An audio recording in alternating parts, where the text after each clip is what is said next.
നിഫ്റ്റിൽ fashion design കഴിഞ്ഞാൽ കൂടുതലും ആളുകൾ ചൂസ് ചെയ്യുന്നത് കമ്മ്യൂണിക്കേഷൻ ഡിസൈനാണ്. എന്തായിരിക്കും കാരണം? കമ്മ്യൂണിക്കേഷൻ ഡിസൈൻ എന്ന് പറയുമ്പോൾ വേൾഡ് വൈഡ് കംപ്ലീറ്റ് ഹ്യൂജ് ഡിമാൻഡുള്ള ഒരു കോഴ്സാണിത് കമ്മ്യൂണിക്കേഷൻ ഡിസൈൻ എന്ന് പറയുന്നത്.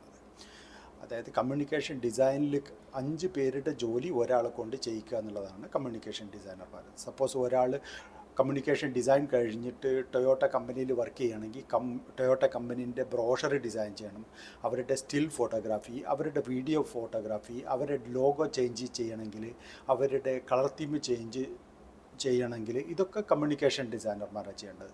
പിന്നെ കൂടാതെ ഒരു ഓട്ടോമൊബൈൽ എക്സിബിഷനൊക്കെ ഉണ്ടാകുന്ന സമയത്ത് ടൊയോട്ടൻ്റെ പവലിയൻ ഡിസൈൻ ചെയ്യണം, ടൊയോട്ടൻ്റെ ഷോറൂം എങ്ങനെ ഡിസൈൻ ചെയ്യണം, അത് കഴിഞ്ഞിട്ട് കാർ എങ്ങനെ കസ്റ്റമേഴ്സിനെ ആകർഷിക്കുന്ന രൂപത്തിൽ ഡിസ്പ്ലേ ചെയ്യണം. ഇതിന് വിഷ്വൽ മർച്ചൻഡൈസിങ് എന്ന് പറയുന്നത്.